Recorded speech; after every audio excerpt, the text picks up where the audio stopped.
শুভ সকাল মানে good morning. তো আমি যাইতাছি আমবাসার থেকে এখন বাড়িতে, গড়িতে বাজে 5টা 5।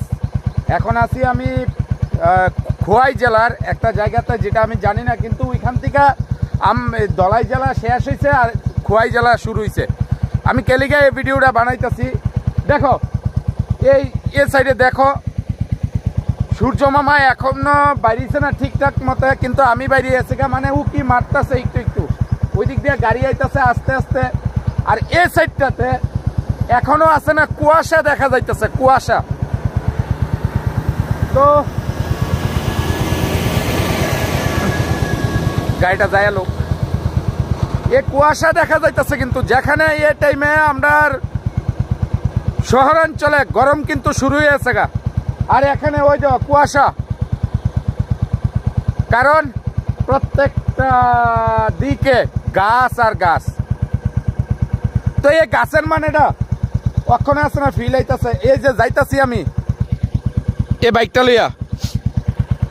লইয়া যাওয়ানোর সময় ওখানে আছে না আমার অনুভব হইতেছে, যদি একটা যদি সোয়েটার যদি থাকতো। এখনো দেখালো, ওই দেখো, এই দেখো কুয়াশা, পুরা কুয়াশা, কিন্তু পুরা কুয়াশা এখনো। মানে এ সাইডে খুব ঠান্ডা ঠান্ডা ভাব, কিন্তু এটা ঠিক বরমুড়াটা পাইরিয়া চম্পকনগরটা ক্রসিং করতে দেরি 100% আমার গরম পাইতে হইব। আবার এমনি ফুলাতা করে রাখতাম। তো এটাই আর কি কইতাম চাই, যে গাছ হইছে আমাদের এই সুন্দর পৃথিবীর মূল সম্পদ। গাছ যদি না থাকে তাহলে মানুষ আছে না আস্তে আস্তে আর কয়েকদিন পরে পৃথিবীর থেকে আছে না অস্তিত্ব হারিয়ে লইব।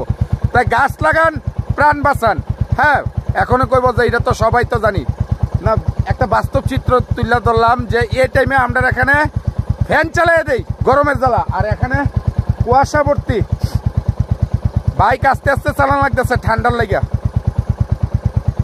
এই এত সুন্দর দৃশ্য কিন্তু আমরা ত্রিপুরাতেই দেখালো। এটা কিন্তু আমরা ত্রিপুরাতেই আস্তে আস্তে সূর্য মামা উকি মারনে কুয়াশাটি কর লালা বাইক ডিক্কা জায়গা পরে দিয়ে মামা যদি সেইটা জায়গা বাইক নেয়ার হদিশ রাখতো না। তো এইটাই কমো, গাছ লাগান, প্রাণ বাঁচান আর পরিবেশটারে বাঁচান। ধন্যবাদ।